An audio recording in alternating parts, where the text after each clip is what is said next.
Our first reading today is the call of Moses, and it's a singular moment in human history, this call to Moses to liberate his people from slavery in Egypt. It's a powerful moment, and it's illustrated with the burning bush, and it's illustrated with God himself speaking to Moses, giving him this task, giving him this charge, telling him that he is the one to liberate God's people. It's a moment that will not be repeated again in human history quite the same way. It's a moment that is so important to us that we view this as a moment that points to Jesus, right? St. Paul makes the point that Jesus was present in the liberation of the people. He was the rock that followed them. But Moses himself serves as a type, if you will, T-Y-P-E, a type of Jesus, that we look at Moses and we see in him something that points to our liberator, the one who freed us from sin. But there's something else about Moses that I think we should reflect upon on this third Sunday of Lent. We should reflect upon the fact that Moses' call, the call to a special task, the call to liberate the people, but the call in and of itself is not unique. Moses' task is unique, but the call isn't. Every one of us in this room who's baptized has been called by Christ. Every single one of us. We've all been entrusted with a ministry. We've all been entrusted with a task. We've all been entrusted to be faithful disciples, to be intentional disciples, to be missionary disciples. Every single one of us. It's not enough just to say, well, we go to church and we receive the Eucharist, we eat the spiritual food and drink the spiritual drink. As St. Paul says, there's more. We're called to be fruitful like the fig tree is called to be fruitful. We're called to a special task that's before us. When I first started on the road to renewal in this parish, I was alone. I went and got the training online, and I remember hearing all these things that your parish has to do. And I was desperate that this wasn't going to work here, that it was just too hard. I remember telling my dear priest friend from Salem, Massachusetts, who's a few years ahead of us in parish renewal. I said, well, how can we do this? I can't do this. I don't know who to talk to. I don't know how to do this. And he says, Chris, it's not you. It's your parishioners who'll do it. It's your parishioners. And yeah, I'm so some of you say, oh, no, not me. I can't do that. I can't, you know. Mrs. Wheeler was our cook at the Boy Scout camp, and I remember whenever we called out on Sunday night for her to come out so the boys can cheer for her, she'd always say, oh, no. And that's how we are with the call of Christ. We say, oh, no, I'm not worthy. But let me tell you, people are fulfilling their call, they're fulfilling their mission every single day. I didn't start a hospitality team, people in our parish did. I didn't start bereavement groups, people in our parish did. I didn't serve as one of the alpha leaders, people in our parish did. I'm not organizing life communities, people in our parish are.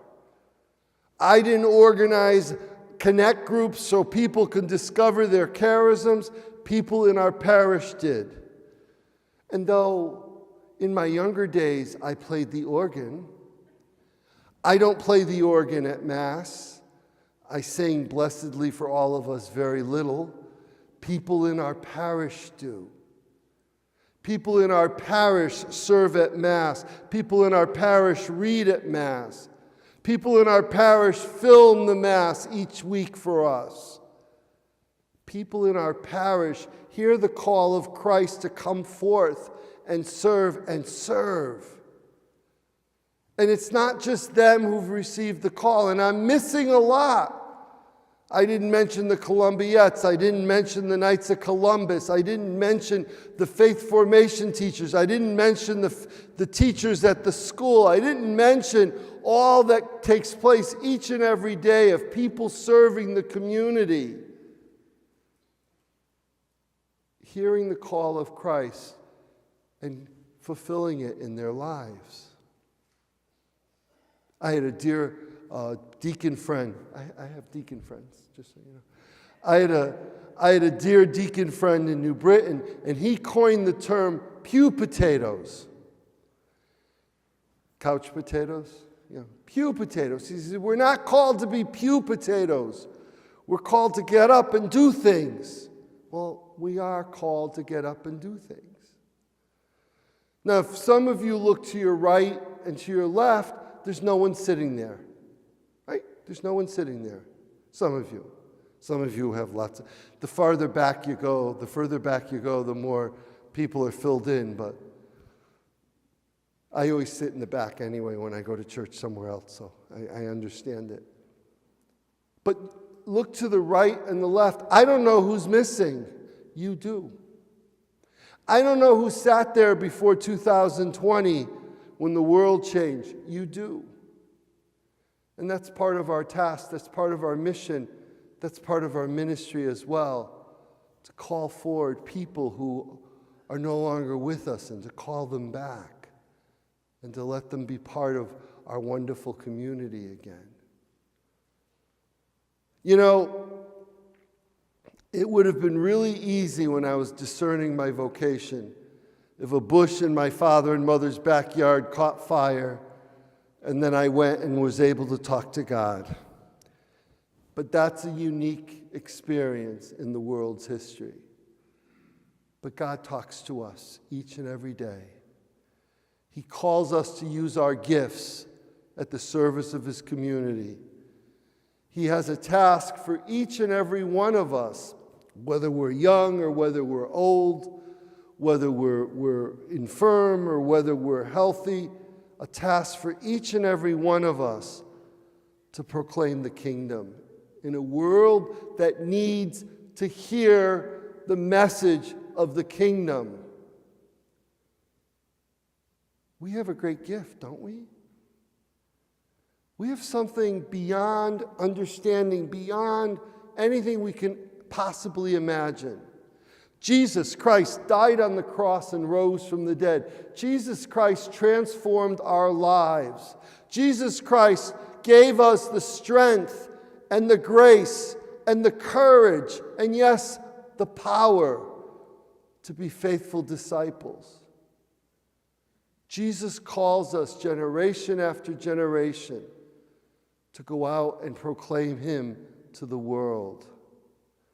And whether that proclamation takes the form of reading or teaching or being present, or whether that proclamation takes the form of quietly teaching children and grandchildren and nieces and nephews about the faith, whether that proclamation is to march forward from here loudly proclaiming Christ, or whether that proclamation is quietly proclaiming Christ. Whether that proclamation takes the form of feeding the hungry and clothing the naked and taking care of those in the community who are in need of help like we do almost every day here.